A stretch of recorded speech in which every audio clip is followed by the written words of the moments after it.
Some of the stuff that we are seeing here is part of the culture of the world. Part of the culture of the world. How can it be possible that we live in a society where you can print money out of thin air?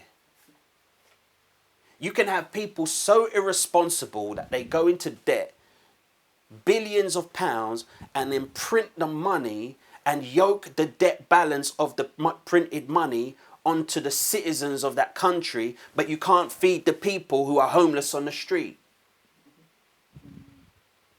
You can bail out banks, but you can't bail out mum and dad who are being made homeless or going bankrupt because they can't afford the mortgage.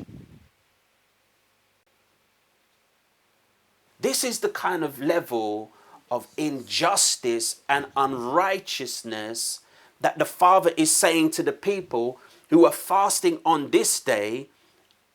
I see what you're doing. This is the fast that I've chosen. Are you doing this stuff? Because we as the children of God, it's not just a moniker that you claim to have and ascribe unto yourself. It's who you are at your very core. Some people will say, I was born a musician. As soon as I could, I was dancing, I was playing on the piano. It's who I am. They were born to play sports. They were born to swim. They were born to do such and such a thing. We have been born again. And if you're born again, then it's who you are. And this is why we have to have faith and be of good courage. And the faith and the good courage that the Most High said Joshua had to walk in was so he would keep the commandments that he gave to Moses. You have to have courage to keep Father's commands.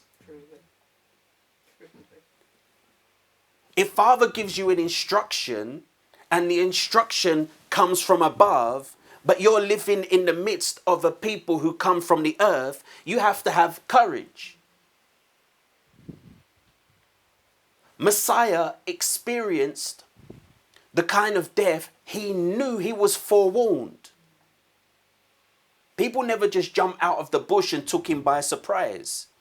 He knew what was coming, and he stood there knowing what was coming, and through his death and through what he suffered, he learned obedience. And we as the children of God, if we're to take Father's words seriously, we're going to stick out in the society like a sore thumb. We're going to draw the kind of attention from those in parts of the world you read about. When other people speak against them, they end up at the bottom of the ocean.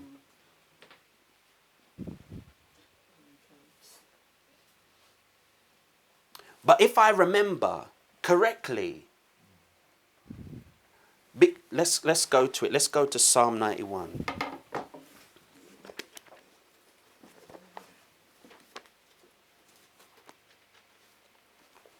Let's go to Psalm 91.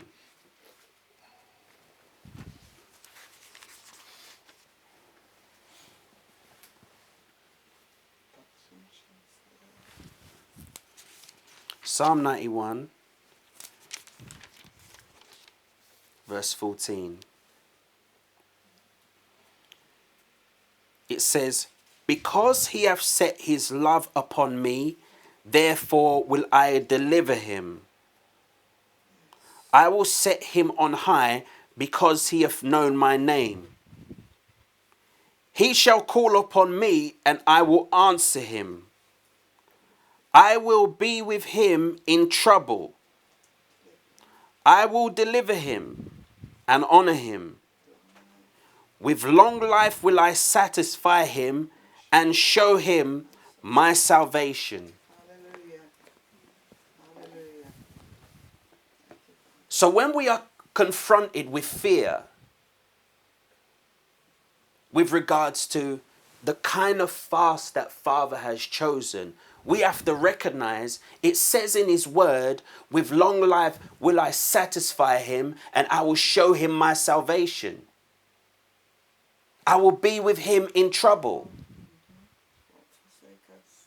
So sometimes you may be looking at the valley of the shadow of death and don't want to go down there, but you know this is the path of righteousness that I have to walk down for his name's sake.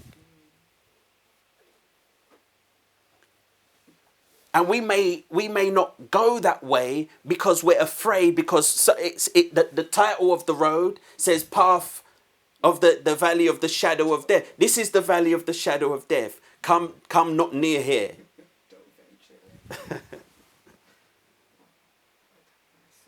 But consider what Father is saying in verse 8.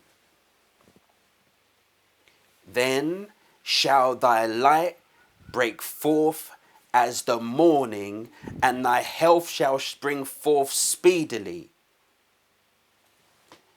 See, there is health in the midst of you walking in accordance to the Father's word. There is healing in the midst of walking in accordance to the Father's word. See, you may think that you're helping the hungry, you're helping the poor, you're lifting up other people's heavy burdens, but in the midst of you serving someone else, the Father is serving you. You may not be able to go very far with your ailment and with your affliction, and it's for that cause, in the midst of your journeying to do righteousness, he heals you.